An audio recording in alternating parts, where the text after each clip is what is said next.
బ్రాహ్మణ కులంలో పుట్టి అంటరాని వాళ్ల దేవుణ్ణి నమ్ముకుంటావా? నా దేవుడు అంటరాని వాళ్ల దేవుడు కాదు, అందరికీ కావలసినవాడు, మన బ్రతుకులు మార్చేవాడు అంటూ దేవుడిచ్చిన వాగ్దానంతో మనుషుల మాటలను లెక్క చెయ్యక మౌనంగా రోదిస్తూ అక్కడనుంచి పయనమయ్యారు. సహధర్మచారిణి రాగిణిగారి ప్రోత్సాహం, అత్తమ్మగారి బలమైన ప్రార్థనా శక్తితో ఆ దేవదేవుని ప్రత్యక్షతను పొంది ఆత్మల భారంతో వేల మందిని రక్షణ మార్గంలో నడిపించి దేవుని ప్రేమను ఆబగా రుచి చూపించిన దైవసేవకులు బ్రదర్ సిహెచ్ ఇమాన్యుయల్ గారు.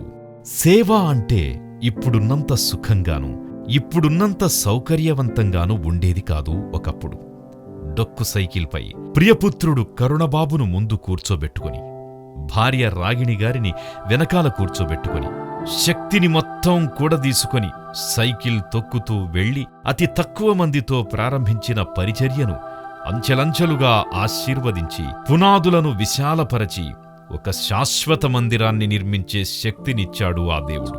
దేవుడిచ్చిన ప్రవచనావరంతో అనేక ప్రమాదాలను ముందే పసిగట్టి ప్రార్థనలో ఎత్తిపట్టి సాతానును ఓడించిన గొప్ప ప్రార్థనాపరులు ఇమాన్యుయేల్ గారు. సేవకులు లక్షల మంది ఉండవచ్చునుగాని ఇటువంటి సేవకుడు మాత్రం ఖచ్చితంగా కోటిలో ఒక్కరే ఉంటారు.